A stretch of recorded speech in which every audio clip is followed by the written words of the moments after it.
नमस्कार दोस्तों, मैं दीपक कुमार स्वागत करता हूं आपका unique study circle bye Deepak Kumar channel पे।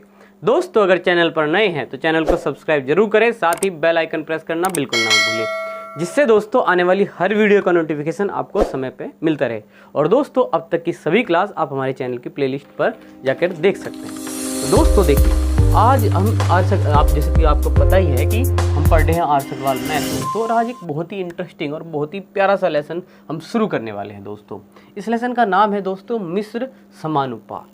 दोस्तों बहुत ही अच्छा और प्यारा लगेगा आपको। बस इसके लिए देखिए दोस्तों, अभी हम क्या करेंगे, जैसे कि आपको पता ही है कि हर लेसन के साथ हम उसकी सामान्य बातें हैं ना, उसका सामान्य इंट्रोडक्शन की चर्चा करते ही हैं। और दोस्तों उस इंट्रोडक्शन के साथ कुछ एग्जाम्पल्स के थ्रू हम अपने सवाल की शुरुआत कर लेते हैं, अपने लेसन की शुरुआत कर देते हैं। और तो दोस्तों धीरे धीरे चीज़ें हमें समझ में आने लगती है और उसी के हिसाब से हम एक्सरसाइज पे करके इनके सवालों को काफ़ी अच्छे से करने का प्रयास करते हैं। तो दोस्तों देखिए, इसी क्रम में आज हम मिश्र समानुपात लेसन जो है शुरू करते हैं। तो देखिए दोस्तों, सबसे पहले शुरू करते हैं, इसके बारे में बताते हैं। पहले इसके मीनिंग के ही बारे में बात कर लें। तो दोस्तों यहाँ पे लिखा है मिश्र समानुपात। तो दरअसल देखिए दोस्तों, अलग अलग राशियाँ हैं। जैसे दोस्तों मान लीजिए हम बात करें, मैं आदमियों की बात करूँ, और अगर आदमियों के हिसाब से दिन की बात करें दोस्तों उनके कार्य की बात करें, ठीक है दोस्तों, ऐसी कई राशि हो सकती हैं दोस्तों। या फिर दोस्तों जैसे एक एक नियम पे हो सकता है कि जैसे मान लो एक पेन 5 रुपए का है, तो दोस्तों 10 पेन कितने रुपए के होंगे, इस प्रकार की हम बात करें दोस्तों। यहाँ पे ये क्या है, मतलब जैसे एक पेन के रुपए दे दिए, 10 पेन का रेट पूछ लिया।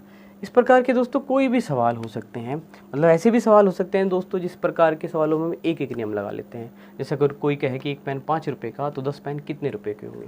दोस्तों मैं बात कर रहा था सबसे पहले इस लेसन के नाम की।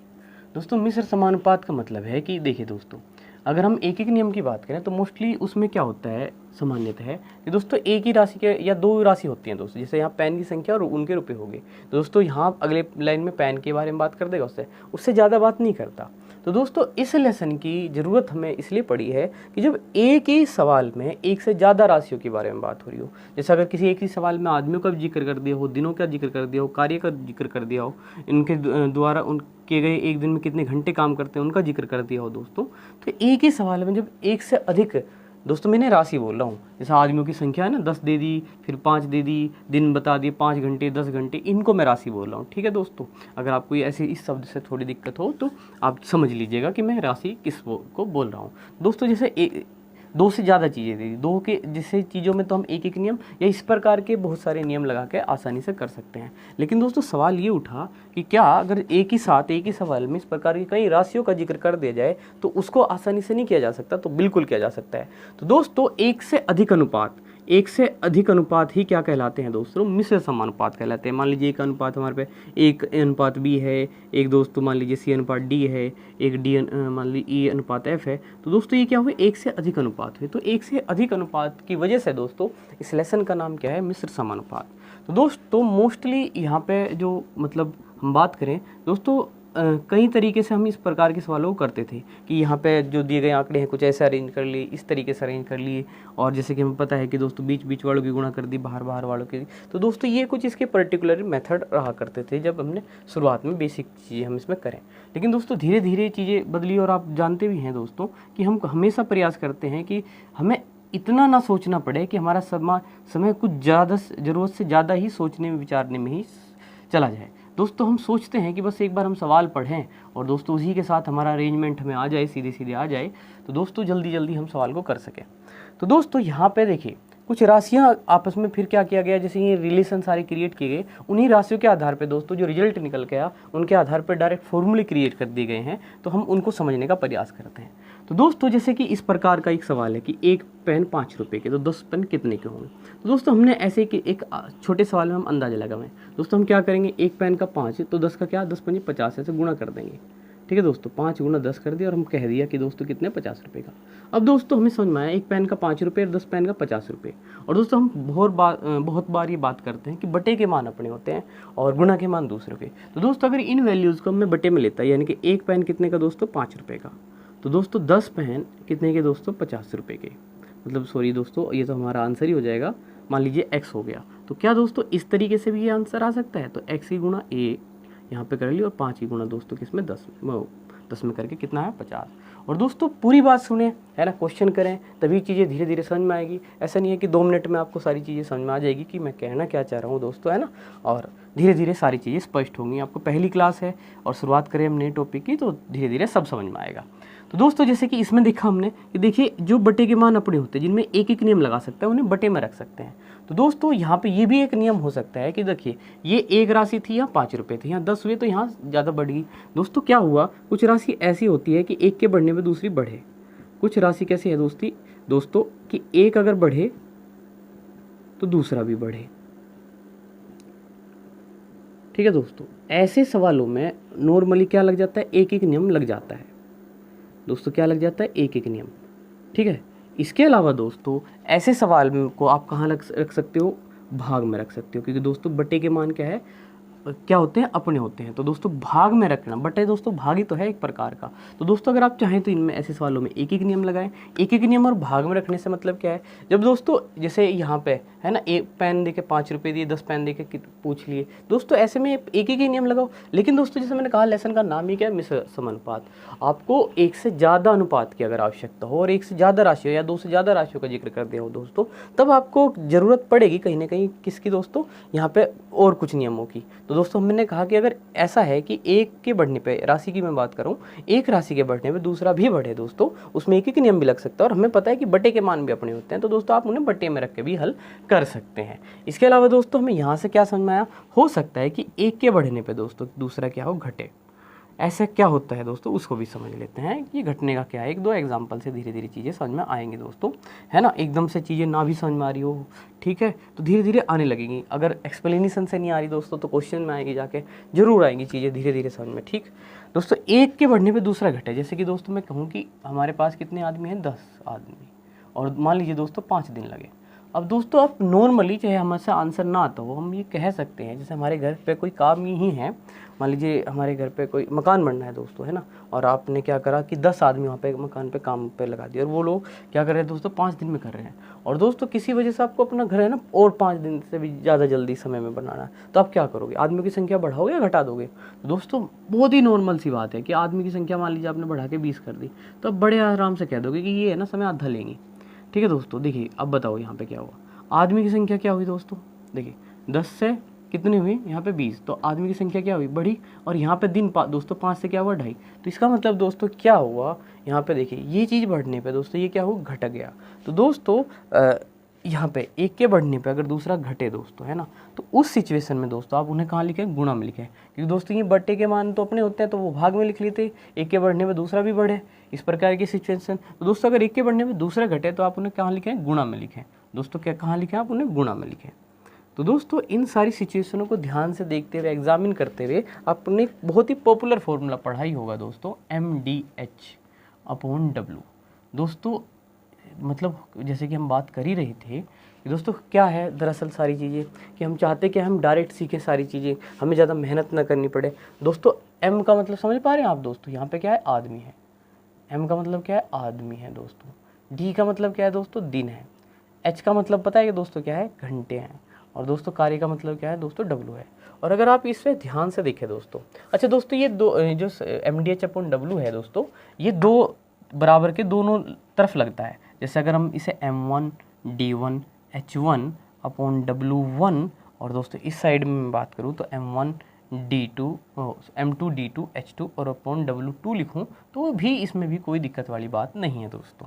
ठीक है, या तो आप ये बात रखें और आपको पता है कि आदमी, दिन और घंटे। दोस्तों मोस्टली ये फॉर्मूला हम पढ़ क्यों रहे हैं, दरअसल ये सारी चीज़ें जो हम समझने का प्रयास कर रहे हैं, और दोस्तों हमें ये चीज़ें समझ में नहीं भी आ रही है ना, हम इस चक्कर में पढ़ना ही नहीं चाह रहे कई बार। तो दोस्तों हम सीधे सीधे कैसे कह सकते हैं कि देखो भाई ऐसा है, आदमी अगर बढ़ाओगे तो दिन क्या होंगे, लगातार घटेंगे। और जो दोस्तों एक के बढ़ने पे दूसरा घटे वो गुणा में होगा, तो आदमी और दिन कहीं में गुणा में। ऐसे ही दोस्तों घंटे की बात कर लो, ठीक है, मान लो 10 आदमी 20 घंटे में निपटा रहे थे किसी काम को दोस्तों, अगर आप आदमी बढ़ा दोगे तो सीधी सी बात है घंटे कम लगेंगे। तो दोस्तों ये भी क्या है, बढ़ने पे घटे, गुणा में लिख दो, घंटे यहाँ गुणा में है दोस्तों। ठीक है, तो मतलब ये चीज़ हमें पता लग गई और हमने ना डायरेक्ट याद करा ताकि हमें ना सोचना भी ना पड़े।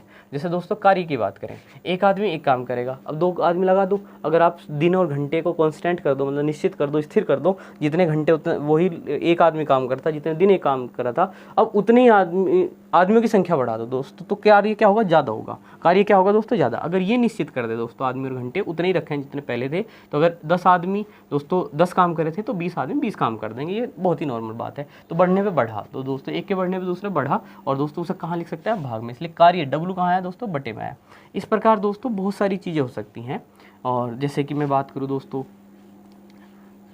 किसी भी प्रकार की लंबाई की मैं बात कर लेता हूँ दोस्तों, लंबाई की। मान लीजिए एक आदमी 5 मीटर लंबी दीवार बनाता है, तो दोस्तों 2 आदमी अगर और सारी चीज़ें स्थिर कर दें तो दोस्तों क्या करेंगे, ज़्यादा लंबाई, तो दोस्तों बढ़ने पे बढ़ेगा, तो दोस्तों कहाँ आएगा, लंबाई भी कहाँ आएगी दोस्तों, भाग में आएगी। लंबाई भी अगर किसी कैसी आएगी तो भाग पे। अगर किसी के कमाने की बात करें, रुपयों की बात करें दोस्तों, कि रुपये, कि एक आदमी इतने रुपये कमाता है तो दूसरा कितने कितने कमाएगा दोस्तों, इसमें भी एक एक नियम लग सकता है। तो ऐसे सवाल को भी और भाग के में ही लिखेंगे आप दोस्तों, है ना दोस्तों। एक आदमी अगर 100 रुपये कमाओगा तो 10 आदमी ज़्यादा रुपये कमाओगे, एक के बढ़ने में दूसरा बड़े भाग मिलेंगे। रुपये की मैंने लंबाई की बात अलग से कर दी, रुपयों की बात अलग से कर दी। मात्रा की बात आवेंगी दोस्तों, जैसे एक आदमी 5 किलो गेहूँ खावे तो ज़्यादा आदमी ज़्यादा खाएंगे दोस्तों, तो मात्रा भी कहाँ आएगा दोस्तों, किसी भी प्रकार की मात्रा किसमें आएगी दोस्तों, भाग में लिखी जाएगी। ये सारी चीज़ें हम इसलिए डिस्कस करें दोस्तों, नॉर्मली चीज़ें या तो किससे हो जाएंगी, एक एक नियम से। अगर 2 ही राशियों के बारे में बात करें, एक एक नियम हमने बहुत बार चर्चा में किया, इस लेसन में बहुत बेहतर ढंग से समझेंगे, इसमें कोई दिक्कत वाली। और अगर हम चाहे तो दोस्तों हमने समझा कि उन राशियों को हम भाग में लिख कर डायरेक्ट भी कर सकते हैं। इसके अलावा दोस्तों हमने कहा कि MDH/W काफ़ी पॉपुलर है और लोग इसे खूब लगाते हैं, लेकिन दोस्तों कई बार सवाल में लंबाई का भी जिक्र आएगा, किसी में रुपए का जिक्र आएगा, किसी में मात्राओं का जिक्र आएगा। कुछ राशियों के बारे में हमने यहाँ पे बात कर लिया कि उन्हें हम भाग में लिखेंगे या गुणा में लिखेंगे दोस्तों। मैंने आपको ये बताने का प्रयास किया फिलहाल कि अगर एक के बढ़ने पे दूसरी राशि क्या हो दोस्तों, बढ़े, तो आप उसे भाग में लिखें, और दोस्तों एक के बढ़ने पे दूसरा घटे तो दोस्तों क्या लिखें, गुणा में लिखें। बस ये सारी चीज़ें अगर आप याद रख सकते हैं दोस्तों, तो ये जो MDH/W तो आपको याद रह जाएगा, लंबाई गुणा रुपये भाग की बात हमने समझी भी है अभी। और दोस्तों अगर इनसे भी अलग कुछ आया, जैसे दोस्तों अक्षमता वगैरह भी आवेगी, तो अक्षमता को भी आप याद रखिए कि भाग में ही लिखेंगे, उसमें भी एक बार चलिए मैं लिख ही देता हूँ यहाँ पे, तो दोस्तों भाग में लिखेंगे। तो ये 4 चीज़ें तो आप याद रखें। इसके अलावा दोस्तों हम धीरे धीरे क्वेश्चनों में करेंगे, अप्लाई करेंगे, चीज़ें आती समझ में आती चली जाएंगी, ठीक है दोस्तों। और बहुत सबसे आसान लगने वाला है आपको, तो ज़रूर जुड़े रहें लगातार और क्वेश्चन देखते रहें। तो आइए दोस्तों पहला एग्जाम्पल हम यहाँ देखते हैं। और देखिए दोस्तों, अभी तक हमने जितना समझा उसके आधार पर हम चीज़ों को कर देते हैं।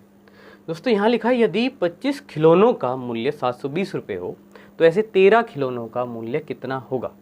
तो दोस्तों यहाँ पे 25 है तो यहाँ 720 है। अब बताओ, निश्चित रूप से हम ये बता सकते हैं क्या 13 खिलौनों का मूल्य कम होगा। यहाँ पे खिलौनों की संख्या कम होने पे रुपए भी क्या हो जाएंगे दोस्तों, कम। अगर यहाँ पे खिलौनों की संख्या बढ़ती तो रुपए भी क्या होते दोस्तों, बढ़ते। एक के बढ़ने पे दूसरा भी क्या होता, बढ़ते।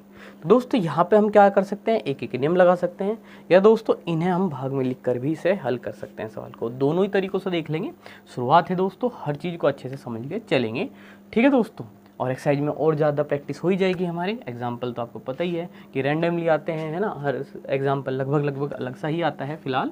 तो दोस्तों देखिए यहाँ पे कितना है, 25 खिलौने हैं दोस्तों, तो 25 हम यहाँ पे लिख लिए, ठीक है, कि 25 खिलौनों का जो मूल्य है दोस्तों वो कितना है, 720 रुपये है। अब बात एक एक नियम की करूँ तो दोस्तों यहाँ पे जो भी होता है उसे कहाँ भेज दीजिए आप, बट अगर हम बराबर लगाएं दोस्तों तो बट हम कहते हैं कि बराबर से दूसरी तरफ ये भाग में गया, और यहाँ किसका मान आ गया, 1 का। दोस्तों कितना, 720 और बटे कितना दोस्तों, 25, इस तरीके से। और दोस्तों ये 1 का मान आने के बाद जो चाहिए, जितने का चाहिए उससे क्या कर दो, गुणा कर दो। तो दोस्तों कितनों का चाहिए, 13 खिलौनों का, तो क्या कर दो दोस्तों, 13 से गुणा कर दो, इस तरीके से। ये क्या है दोस्तों, एक एक नियम। दोस्तों बस ध्यान रखें, थोड़ा सा राशि को देख लें कि 25 खिलौने कितने, 720 के, तो दोस्तों 13 कितने के आएंगे, कम के। अगर यहाँ खिलौनों की संख्या 13 हुई है घट के, 720 भी क्या होगा दोस्तों, कम होगा। तो अगर ऐसा है, या दोस्तों ये कहते हैं कि 25 खिलौनों का इतना दिया है तो 50 का क्या होता दोस्तों, सीधी सी बात है, खिलौनों का रेट बढ़ जाता। तो एक के बढ़ने पे दूसरा बढ़े, या दोस्तों एक के घटने पे दूसरा घट जाए, तो दोस्तों वहाँ सीधा नियम कहते हैं, सीधा अनुपात कहते हैं, एक एक नियम लग जाता है, या भाग में बिल के आप कर सकते हैं। दोस्तों एक एक नियम लगाया मैंने फिलहाल कि 25 का था 720, एक का हुआ 720 बटे 25, और हमें चाहिए 13 का, 13 से गुणा कर दीजिए। दोस्तों यहाँ पे पॉइंटों में आएगी, थोड़ी कैलकुलेशन कर देते हैं। तो दोस्तों 5 5 25 हुआ, 5 से काट दें तो दोस्तों 5 एकम 5, 2 जाएंगे दोस्तों, 5 चौक 20, 5 चौक 20। इसके अलावा दोस्तों क्या कर सकते हैं, गुणा करके 5 से भाग हम यहाँ पे कर सकते हैं, ठीक है दोस्तों। चलिए गुणा कर देते हैं। 13 चौके कितने दोस्तों, 52, और 5, 13 चौके 52, और 5 कितने दोस्तों, 57, 13 एकम 13 और 5 18, और दोस्तों भाग कितना, 5, और दोस्तों भाग कर दीजिए, 5 दिए 15, और दोस्तों कितने बचेंगे यहाँ पे 15 के बाद 37 हो जाएगा दोस्तों। तो 5 सते 35 दोस्तों, कितने बचे 2, 5 चौक 20, 2 बचे दोस्तों, और 5 चौक कितना दोस्तों 20। इस तरीके से दोस्तों आप कह सकते हैं 374.4 ये हो गया। अब अगर आप इसे भाग से भी करके दिखाएं कि क्या भाग में लिख के भी हो सकता है दोस्तों, बिल्कुल हो सकता है दोस्तों। कैसे लिखने के लिए बताया, जैसे 25 खिलौनों का दोस्तों कितना रेट बताया था यहाँ पे 720, तो आप इन्हें दोनों को भाग में लिख लें कि 25 खिलौने है उनका रेट। अब बराबर से दूसरी तरफ क्या लिखेंगे दोस्तों, आप 13 खिलौने और उनका रेट आपको चाहिए दोस्तों। यहाँ पे आपने क्या लिख लिया x। अब देखिए दोस्तों थोड़ी सी कैलकुलेशन आप यहाँ पे करिए दोस्तों, ये यहाँ पे गया, ये यहाँ पे गया दोस्तों, ये कितना हुआ 25x हो गया, ये आप जानती हैं क्रॉस गुणा हुई, ये इसकी गुणा इधर और इसकी गुणा इधर, तो 720 और गुणा दोस्तों कितना आया 13। अब देखिए x का मान निकालना चाहते हैं तो दोस्तों कितना होगा 720 गुणा 13 और भाग में कितना आया दोस्तों 25। देखिए क्या सेम अरेंजमेंट आया, 720 गुणा 13 बटे 25, और दोस्तों सोल्व करके वही आ जाएगा फिर से, है ना 374.4। तो उम्मीद है दोस्तों देखिए दोनों ही तरीके आपको बहुत बेहतर से तरीके से समझ में आए होंगे और धीरे धीरे और चीज़ें समझ में आएंगी। तो बढ़ते हैं अब अगले सवाल पे। तो आइए दोस्तों इस सवाल को देखते हैं, इसमें क्या है, बड़ा प्यारा सा सवाल है दोस्तों और देखते ही आपको समझ में आएगा।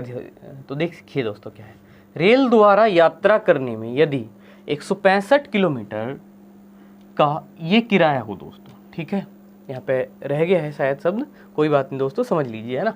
रेल द्वारा यात्रा करने में यदि 165 किलोमीटर का किराया दोस्तों 94.05 रुपये हो तो 70 किलोमीटर का किराया कितना होगा दोस्तों। ये तो बहुत ही साधारण तरीके से आप समझ सकते हैं कि यहाँ पे किलोमीटर हैं और यहाँ किलोमीटर घट गए हैं दोस्तों, उसका किराया भी क्या होगा, घटेगा दोस्तों। बढ़ने पे या तो बढ़े या दोस्तों यहाँ पे लिख ही लेते हैं कि अगर एक के घटने पे दूसरा भी क्या हो दोस्तों, घटे। ये भी तो सीधा ही संबंध हुआ दोस्तों, बढ़ने पे बढ़े दूसरे घटने पे घटे, एक ही बात कह सकते हैं आप इसे कि सीधा संबंध है ना। ये बढ़ेगा तो ये भी बढ़ेगा, ये घटेगा तो दोस्तों ये भी घट जाएगा, ठीक। तो सीधा ही संबंध कहेंगे, यहाँ पे ये नियम लगेगा ही लगेगा दोस्तों। एक एक नियम से अगर मैं करूँ तो दोस्तों वही बात हुई कि दोस्तों यहाँ कितने किलोमीटर, 165 किलोमीटर, ठीक है दोस्तों।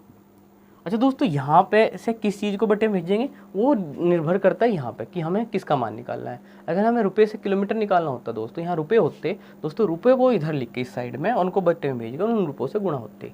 और दोस्तों इस समय हमें क्या निकालना, यहाँ पे किलोमीटर का मान दोस्तों, ये किलोमीटर बटे में जाएंगे और है ना, और 70 से क्या होगी, गुणा होगी दोस्तों। इसलिए 165 को हमने इधर लिखा, और ऐसा नहीं दोस्तों सीक्वेंस में ऐसे दिया तो इस वजह से ऐसे लिखा, सवाल की लैंग्वेज के आधार पे कि पूछा गया है उसके आधार पे लिखा। किलोमीटर का मान पूछा है तो दोस्तों इधर किलोमीटर लिखा, ताकि जब ये 1 किलोमीटर का मान आ जाए और जैसे ही 70 से गुणा करें तो 70 किलोमीटर का मान आ जाए दोस्तों। 165 किलोमीटर आपको समझ में आया होगा एक एक नियम में। और इसका किराया कितना बताया गया दोस्तों, 94.05 यहाँ पे बताया गया। अब दोस्तों हमने बताया कि एक नियम में करते क्या है, यहाँ पे जो भी होता है उसे बटे में भेज लेते हैं दोस्तों, एक का मान आ जाता है। तो 94 पॉइंट कितना दोस्तों 05 और भाग कितना 165। अब आपको क्या चाहिए दोस्तों, 70 किलोमीटर का मान, ये एक का मान आ गया है। अगर आप इसमें किस में से गुणा कर दोगे दोस्तों 70 से, तो ये किसका मान आ जाएगा, 70 किलोमीटर का मान आ जाएगा दोस्तों। ये किलोमीटर को हमने बटे में भेजा था और ये किलोमीटर यहाँ पे गुणा में आ गया। तो इस तरीके से भी आपको चीज़ें समझ में आएगी कि किलोमीटर से कहीं ना कहीं किलोमीटर कटा और रुपये में ही आपका आंसर आ जाएगा। अब ये कैलकुलेशन आपको करनी है दोस्तों। चलिए बहुत ही सरलता से हम करने का प्रयास करेंगे। तो देखिए कुछ यहाँ पे पॉइंट है ना, पॉइंट हटा देते हैं तो दोस्तों कितना आ गया, 2 जीरो आ गया है, ठीक है दोस्तों। उम्मीद है इतनी बात आपको समझ में आई। एक काम कर लेते हैं, ये जीरो भी काट दी। अब देखिएगा जरा, हम 11 से काट रहे हैं दोस्तों, 11 एकम 11 और दोस्तों 5 बचेंगे, 11 पंजे 55, 11 से इसको काट देते हैं दोस्तों।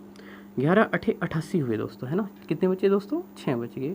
तो दोस्तों कितना हुआ, 11 पंजे 55, 11 पंजे 55 दोस्तों। ये 5 से और कट जाएगा ना, 5 दिए 15 कर लिए दोस्तों, 5 से काट देते हैं दोस्तों। 8 है ना, 5 एकम 5, 3 जाएंगे दोस्तों, तो 5 सते 35 और दोस्तों ये 5 एकम 5, 171 आया। बटे में अभी 3 और 10 है और गुणा में 7 है। तो दोस्तों देखिए क्या कर लेते हैं, गुणा कर लेते हैं। 7 एकम 7, 7 सते 49 और दोस्तों 7 एकम 7 और 4 11। अब देखिए भाग में कितना है, 3 है और दोस्तों कितना है, 10 है दोस्तों। बस 3 से भाग करेंगे, 10 के लिए क्या होगा, पॉइंट आ जाएगा। आप अच्छे से जानते तो कर देते हैं दोस्तों। कितना हुआ, 3 3 9 होगा दोस्तों। कितने बचे यहाँ पे, 2 बचे, है ना। और 3 नम कितने दोस्तों, 27 हुए दोस्तों, 3 नम 27। अब देखिए ये 10 है, 10 की वजह से पॉइंट आ जाएगा दोस्तों। तो 39 पॉइंट दोस्तों कितना, 9। ये आपका क्या आ गया, आंसर आ गया। उम्मीद है दोस्तों समझ में आया होगा। अब देखिए दोस्तों कैलकुलेशन तो खैर ये तो एक पार्ट है दोस्तों, आप इसे खुद भी कर सकते थे, कोई इसमें इतनी बड़ी बात नहीं। लेकिन अगर बात ये करें कि जैसे हमने कहा कि एक नियम वाले में भाग के अरेंजमेंट से भी चीज़ें सही हो जाती हैं, तो दोस्तों क्या तरीका था, देखिए ये किलोमीटर और ये कितना दोस्तों, इसके रुपये। तो दोस्तों अगर हम यहाँ पे ऊपर 165 किलोमीटर लिख लें और इसके हिसाब से इसके रुपये यहाँ लिख दें 94.05 और दोस्तों इस तरीके से यहाँ कितना है 70 किलोमीटर, और दोस्तों इसके जो भी रुपये होंगे उन्हें ऐसे लिखें। अब दोस्तों इस तरीके से अरेंजमेंट करें कि ये यहाँ पे गुणा में चला गया 165 x, और दोस्तों गुणा में कितना है 70, और गुणा दोस्तों कितना 94 पॉइंट कितना दोस्तों 05। अब देखिए दोस्तों ये 165 क्या होता है, यहाँ से गुणा से कहाँ जाता है दोस्तों भाग में। अब ध्यान से देखें कि यही अरेंजमेंट था, 94.05 दोस्तों यहाँ पे है, ये बाद में गुणा में आगे पीछे कोई फर्क नहीं पड़ता, गुणा 70 और भाग में 165, और दोस्तों पूरा सोल्व करके यही आया है। तो उम्मीद है दोस्तों आपको ये बात समझ में आ रही है कि ऐसे सवाल बड़े सिंपल रहते हैं, आप इन्हें एक एक नियम से करिए, भाग में रख के अरेंज कर दीजिए, आपको मान निकल जाएगा बड़ी सरलता से। उम्मीद है इतनी चीज़ें समझ में आ रही हैं। अब बढ़ेंगे अगले सवाल पे। तो आइए दोस्तों इस सवाल को देखते हैं, और दोस्तों इस सवाल को आप देखते ही खुश हो जाएंगे कहीं ना कहीं, क्योंकि दोस्तों इसके लिए तो आपने है ना एक चीज़ डायरेक्ट ही पढ़ ली, तो एक बार सवाल को पढ़ लेते हैं फिर बताते हैं। दोस्तों यदि 16 व्यक्ति किसी कार्य को 25 दिन में समाप्त कर सकें तो 10 व्यक्ति इस कार्य को कितने दिन में समाप्त कर सकते हैं। तो दोस्तों मैंने कहा ना खुश हो जाने वाली बात, क्योंकि दोस्तों इसमें तो हम ये हिसाब किताब भी ज़्यादा नहीं लगाने वाले, हम इसमें तो सीधे सीधे ही क्या करेंगे MDH/W याद रखेंगे। ठीक है दोस्तों, या दोस्तों जैसे मैंने कहा कि आप इस तरीके से भी इसे याद रख सकते हैं, M1D1 H1/W1 या M2D2 H2/W2। खैर दोस्तों जैसे आप याद रखें वैसा बेहतर है। अब देखिए दोस्तों जो है ना उसको उसी के हिसाब से लिख देंगे। अब मान लीजिए इसमें किस किस का जिक्र किया दोस्तों, व्यक्ति आदमी है दोस्तों, वो तो कोई दिक्कत नहीं कर रहा, मतलब ये कहीं ना कहीं आपके लिए क्या है M1 है। और दोस्तों क्या है 16 आदमी, व्यक्ति आदमी एक ही बात है, तो ये M1 हो गया है ना। किसी कार्य को कितने दिन में 25 दिन में कर सकते हैं दोस्तों, दिन है ना, तो ये आपके लिए क्या है दोस्तों D1 है। समझ में आई आपको ये बात, 25 दिन में समाप्त कर सकते हैं। तो दोस्तों ये क्या कहा 10 व्यक्ति, यानी कि दोस्तों ये क्या है आपके लिए M2, क्योंकि दोस्तों व्यक्ति यहाँ आ गए, फिर से यहाँ ये सेंटेंस जैसे यहाँ सके तक पूरा हुआ तो कंडीशन अप्लाई कर दी। तो दोस्तों जो कंडीशन में है यानी कि उधर सवाल बनेगा कंडीशन में, तो दोस्तों वो M2 वगैरह बनेंगे है ना, वो 2 वाले पोर्शन में जाएंगे।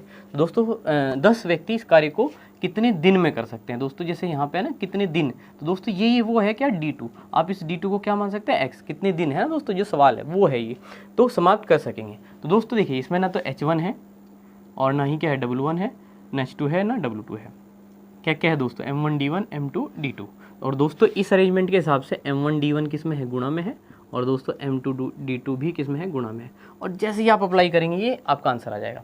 तो दोस्तों कितने 16 व्यक्ति या 16 आदमी है ना, इधर लिखा और यहाँ पे गुणा लिखेंगे। D1 कितने दिन में करते हैं दोस्तों 25 दिन में करते हैं, इस तरीके से हमने इसको लिखा। अब आगे क्या कहा था सवाल में दोस्तों 10 व्यक्ति, तो M2 कितना हो गया दोस्तों 10 हो गया, और कितने दिन में कर सकते हैं दोस्तों, ये सवाल पूछा यानी कि D2 का मान पूछ लिया।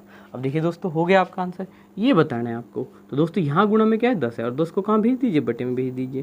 तो दोस्तों 16 गुणा 25 और बटे में कितना 10। देखिए दोस्तों है ना, वैसे तो आप यहीं पे कैलकुलेशन कर सकते थे, 5 दूनी 10 5 5 25 2 8 16 8 5 40 आंसर आ जाता। दोस्तों यहाँ पे काट लेते हैं, क्या दिक्कत है, गुणा की चीज़ भाग में भेजिए। अब कर देते हैं 5 दूनी 10 5 5 दोस्तों 25 और 2 8 16 और 8 5 कितना दोस्तों 40। तो दोस्तों x का मान कितना है 40, यानी कि दोस्तों आपका D2 यानी कि 10 आदमी कितने दिन में करेंगे दोस्तों 40 दिन में। दोस्तों उम्मीद है सवाल बहुत अच्छे समझ में आया होगा। अब बढ़ते हैं अगले सवाल पे। तो आइए दोस्तों इस सवाल को देखते हैं और बड़ा अच्छा लगेगा आपको ये सवाल। दोस्तों यदि 35 व्यक्ति 49 मीटर लंबी दीवार को 3 दिन में बना सके तो 20 व्यक्ति 6 दिन में ऐसी कितनी लंबी दीवार को बना सकेंगे। तो दोस्तों जैसे हमें पता है जित कुछ जानकारी तो हमें किससे मिल जाएगी, ये MDH वाले फॉर्मूले से मिल जाएगी दोस्तों। चलिए बस मैं इतना ही लिख लेता हूँ MDH/W, इससे ही अरेंजमेंट समझ में आ जाता है। ठीक है दोस्तों, तो दोस्तों आदमी है तो ये दोस्तों क्या हुआ हमारा M1 हो गया है ना, 35 व्यक्ति आदमी हो गए, 49 मीटर लंबी दीवार। चलिए इस पर अभी बाद में चर्चा करें क्योंकि इसके अंदर ही आया नहीं है। दोस्तों कितने दिन में 3 दिन में, तो दोस्तों ये किसका काम करेगा D1 का, पूरा लिखूँ क्या M1D1 H1/W1, और दोस्तों इस साइड में M2D2 H2 और पॉइंट क्या है दोस्तों W2, इस तरीके से। चलिए तो 3 दिन में दोस्तों ये हो गया सके तो, जैसे ही तो की बात सेंटेंस शुरू हुआ यानी कि इसमें सवाल छिपा होगा, इस लाइन में कुछ ना कुछ मिसिंग होगा दोस्तों है ना, कुछ जानकारी दी होगी और कुछ पूछ लिया होगा। दोस्तों 20 व्यक्ति, दोस्तों यहाँ भी आदमी थे यहाँ भी आदमी है, तो दोस्तों यानी कि ये क्या है अब M1 नहीं है ये M2 है। 6 दिन में, तो दोस्तों वहाँ तो D1 आ गया पहले सेंटेंस में, इसमें क्या है D2 आया। 6 दिन आया नहीं, उसमें भी दिन थे इसमें भी दिन है, तो वो D1 ये D2।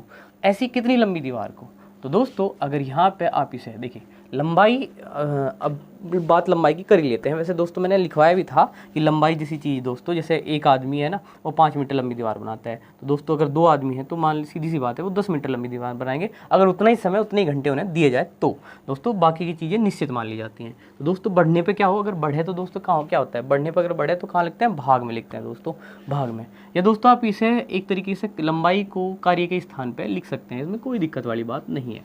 तो दोस्तों ये वाला आप L1 कर लीजिए, और कितनी लंबी दीवार बनानी है तो दोस्तों एक तरीके से L2 आपसे पूछ लिया है, या आप इसे W1 या W2 भी कह सकते हैं, लेकिन लंबाई के हिसाब से मैंने L1 L2 कह लिया, कोई दिक्कत वाली बात नहीं। बस इतना अगर आप समझ में आए हो तो कि एक आदमी अगर 1 मीटर लंबी बनाएगा तो 2 आदमी 2 मीटर लंबी, तो बढ़ने पे बढ़े तो उन्हें कहाँ लिखना है, भाग में, और जैसे कि कार्य भाग में है तो इस तरीके से लंबाई भी भाग में ही आएगा, केवल इतना समझना था इस फैक्टर में। तो देखिए दोस्तों सारी चीज़ें आपको क्लियर है।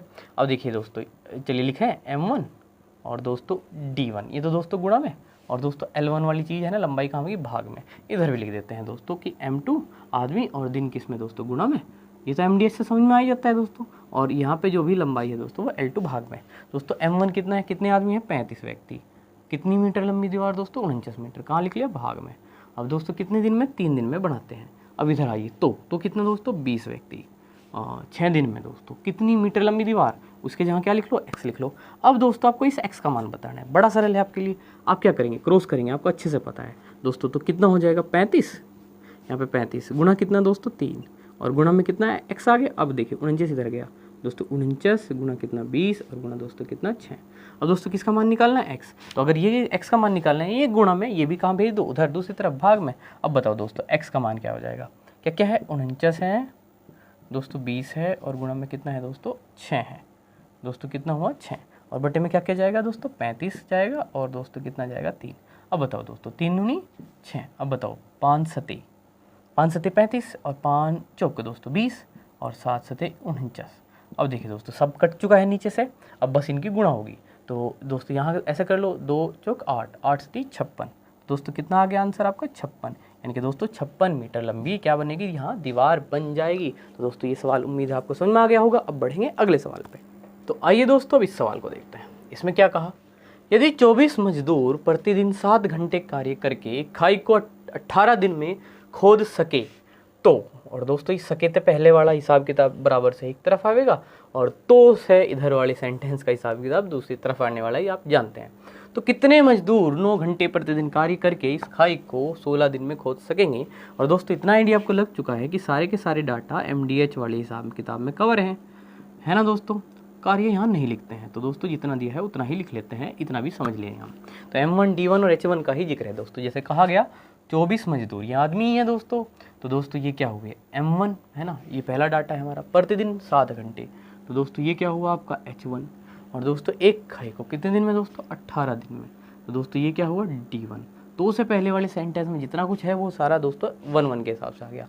24 मजदूर M1 हो गए, यानी कि आदमी हैं दोस्तों, ये 7 घंटे और वो 18 दिन। अब देखिए दोस्तों, तो के बाद कितने मजदूर, यानी कि दोस्तों किसका मान पूछ लिया, M2 का, है ना। 9 घंटे यानी कि दोस्तों कितना, H2 प्रतिदिन कार्य करके इस खाई को खोद 16 दिन में खोद सकेंगे, अर्थात दोस्तों कितना, D2। अब बताओ दोस्तों M1 यानी कि दोस्तों कितना, 24, D1 दोस्तों वहाँ पे है देखिए 18, और दोस्तों H1 यानी कि दोस्तों कितना, 7 घंटे। अब इधर आइए M2 तो बताना ही है दोस्तों, X लिख लो, X H2 कितना दोस्तों, चलिए D2 पहले लिख लेते हैं ना, M2 D2 H2 है ना, तो D2 पहले लिख लिया दोस्तों 16, और दोस्तों 9 घंटे। अब कोई ये कहे दोस्तों ये से पहले ही क्यों लिखा, दोस्तों क्रम है, कभी आपको लगता है कि मैंने H2 का मान पहले और D2 का मान बाद में लिख दिया इस वजह से, अदरवाइज गुणा में आगे पीछे से कोई फर्क नहीं आने वाला था। अब देखिए दोस्तों ये क्या है, X है, और X इधर है बराबर से, ठीक है दोस्तों। अरेंजमेंट में इधर है, कोई बात नहीं, क्या दिक्कत आ रही, इनको उठा के इधर लिख दो, इनको सोल्व करके जो आएगा वो आंसर आ जाएगा X का मान। तो दोस्तों चलिए लिख देते हैं दोस्तों, कितना है यहाँ पे, 24 गुणा दोस्तों कितना, 18, और गुणा दोस्तों कितना, 7, और भाग में क्या क्या आ गया दोस्तों, गुणा वाला 16 और 9, और इधर क्या बचा, X। इसका मतलब जैसे कि मैं कह रहा था, इसे हल कर दिया आपका आंसर आ जाएगा। जैसे कि दोस्तों 8 तिये 24, 8 दूनी 16 दोस्तों, 8 दूनी 16, 8 तिये 24, 9 दूनी 18 कर लो दोस्तों, 2 से 2 काट दो, 7 तिये 21। तो दोस्तों X का मान कितना आ गया, 21 आ गया। और उम्मीद है दोस्तों बड़ी ही सरलता से आपको ये सवाल समझ में आ रहे होंगे। तो बढ़ते हैं अगले सवाल पे। तो आइए दोस्तों इस सवाल को देखते हैं, और देखने में हमें थोड़ा सा बड़ा लग रहा है ये सवाल, लेकिन दोस्तों बहुत ही आसानी से हो जाएगा। तो देखते हैं दोस्तों क्या है इसमें। कहा है दोस्तों, यदि 9 इंजन 8 घंटे प्रतिदिन कार्यरत रहने पर 24 मीट्रिक टन कोयले की खपत करते हों तो दोस्तों तो से पहले जो वाक्य है इसमें हम अपनी चीज़ें ढूंढ लेते हैं। दोस्तों यहाँ पे आदमी नहीं कार्य कर रहे, कौन कर रहा है, इंजन कर रहा है।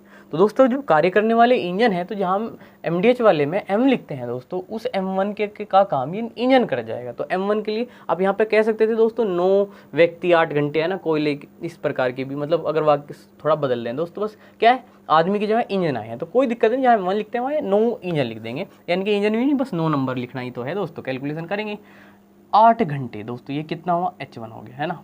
प्रतिदिन कार्यरत रहने पर 24 मीट्रिक टन कोयले की खपत। दोस्तों ये मात्रा है, अमाउंट है, और दोस्तों मात्रा एक प्रकार की है, मतलब जो भी है दोस्तों वो कहाँ आती है, भाग में आती है। ये भी हम बात कर चुके हैं कि जैसे दोस्तों मात्रा की हमने बात की थी कि जैसे एक आदमी 5 किलो खावे तो 2 आदमी 10 किलो खाएंगे, है ना, बढ़ने पे बढ़ेगा, और जो बढ़ने पे बढ़ेगा दोस्तों वो भाग में आएगा। चलिए इसका भी फैसला हुआ। तो दोस्तों क्या कोयले की खपत करते हो, तो 8 इंजन दोस्तों, ये क्या हुआ, तो के बाद ये M2 हुआ ना, आदमी की जगह आ रहा है इंजन इस सवाल में। प्रतिदिन 13 घंटे दोस्तों, ये कितना हुआ आपका, H2 हो गया, है ना। और दोस्तों कार्यरत रहने पर कितने कोयले की खपत करेंगे, तो दोस्तों जैसे वहाँ पे 24 मीट्रिक टन कोयले की खपत थी दोस्तों, वो चीज़ भाग में लिखेंगे दोस्तों। ये जो भी आप कोयले की खपत मानने वाले हो, X लिखने वाले हो, उसको भी कहाँ लिखोगे, आप भाग में लिखोगे, ठीक है दोस्तों। इसको भी कहाँ लिखने वाले हो, आप भाग में लिखने वाले हो। उम्मीद है ये बात आपको समझ में आ गई, क्योंकि हमने बताया वो मात्रा है, तो मात्रा दे के 24 मीट्रिक टन यहाँ पे पूछ ली गई। अब दोस्तों इस सवाल में ये यहाँ से जबकि से एक वाक्य, मतलब एक और वाक्य जुड़ा है, यहाँ पे सेंटेंस जुड़ा है दोस्तों, इसको भी देख लेते हैं और यहाँ पे जो जानकारी है वो कैसे काम आएगी। जबकि पहले प्रकार के 3 इंजन उतनी ही खपत करते हैं जितनी दूसरी प्रकार के 4 इंजन। दोस्तों इन दोनों का कंपैरिजन कर दिया इनकी अक्षमता के हिसाब से, जितनी 3 इंजन में इनकी अक्षमता है दोस्तों, उतनी इधर कितनी किस में है दोस्तों, 4 इंजन में अक्षमता है, यानी कि ताकत है, यानी कि पावर है दोस्तों। और दोस्तों आप जानती हैं आदमी बढ़ा हो तो पावर बढ़ जाती है, और जो तो बढ़ने पे जो बढ़े वो अक्षमता, हम बात भी कर चुके हैं दोस्तों। मैंने जब अलग से लिखवाया था कि लंबाई हो वो भी भाग में आएगा, मात्रा हो वो भी भाग में आएगा, और दोस्तों अक्षमता है वो भी भाग में ही आएगा।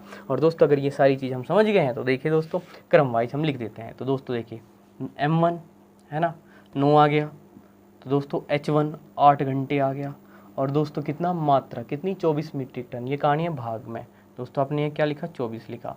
चलिए दोस्तों कोयले की खपत करते हैं, यहाँ से इतनी बात होगी थी तो आगे बढ़े। 8 इंजन दोस्तों, M2 की जगह आ गया H2, तो दोस्तों 13 घंटे गुणा में आ गया, ये घंटे भी कार्यरत रखा है, कितने कोयले की खपत करेंगे, मात्रा पूछ ली है दोस्तों, क्या लिखा, बटे में लिखा X। अब देखिए दोस्तों यहाँ से जो अक्षमता दिया था, जबकि पहली प्रकार के 3 इंजन, तो दोस्तों ये अक्षमता हुई पहले वाले की, पहले वाले का डाटा इधर है, तो दोस्तों ये कहाँ आने वाला है, भाग में। अक्षमता कहाँ आती है, भाग में। दोस्तों 3 इंजन दूसरी प्रकार की कितने के बराबर है, 4 इंजन की, तो दोस्तों आपने यहाँ पे लिखा 4। अब देखिए दोस्तों आपका X कहाँ है, यहाँ पे है ना दोस्तों, तो ये डाटा आप एक बार इधर भेज दो, और ये डाटा कहाँ भेज दो दोस्तों, इधर। तो बताइए दोस्तों क्या होगा, 9 गुणा 8 गुणा दोस्तों X गुणा दोस्तों कितना, 4, और बराबर दोस्तों कितना है, 8 है गुणा 13 है, और दोस्तों 24 जा रहा है, और दोस्तों इसके अलावा कितना, 3। चलिए दोस्तों इसी लाइन में काटते हैं। देखिए जैसे 4 एक काम करिए ना, 4 से ना ये काट दीजिए, 4 6 24। दोस्तों पता है नहीं गुणा वाले भाग में जाने, बस मैं यही काट के दिखा रहा आपको, वरना आप भाग के देखें तब काट लीजिएगा। 8 से दोस्तों ये ना बटे में लिखोगे, 8 से 8 कट गया, और दोस्तों क्या होगा, अच्छा ये 9 है, तो दोस्तों देखिए या तो मैं आपको ऐसे काट के दिखा दूँ कि 3 3 9, ठीक है दोस्तों, ऐसा भी तो होता है। या जिनके अगर मैं इसे बटे में ही लिख रहा होता दोस्तों तो क्या करता, 3 3 काट दे जैसे, और 3 दूनी दोस्तों कितना, 6, ठीक है ना। अब तो सही है ये, ठीक दोस्तों। तो इस तरीके से X का मान कितना आया, देखिए आपका यहाँ से सारी चीज़ें कट गई, बल्कि मैंने 9 को आपको यहाँ नीचे ही ले जाके भाग काट के दिखाया दोस्तों। 13 बचे हैं और केवल 2 बचे हैं, तो 13 दूनी 26, तो दोस्तों कितना, 13 दूनी 26। और दोस्तों अगर कैलकुलेशन में थोड़ी बहुत प्रॉब्लम आई हो तो दोस्तों 9 8 और 4 को पहले बटे में लिखें तब काट लें, कोई दिक्कत नहीं आएगी, आप करके देखिएगा। दोस्तों आंसर कितना है, 26 मीट्रिक टन। और दोस्तों हमने इसके सभी एग्जाम्पल्स जो है पूरे कर लिए हैं। अब हम क्या करने वाले हैं दोस्तों, एक्सरसाइज को शुरू करेंगे, और दोस्तों वो कल की क्लास से कर लेंगे। तो दोस्तों ये आप एक बार अच्छे से देख लीजिएगा, अगर आपको प्रॉब्लम है तो कमेंट में जरूर बता दीजिएगा, अगर समझ में आया तब भी बताइएगा, वीडियो को लाइक करिएगा। तो दोस्तों आज इतना ही रखते हैं, धन्यवाद।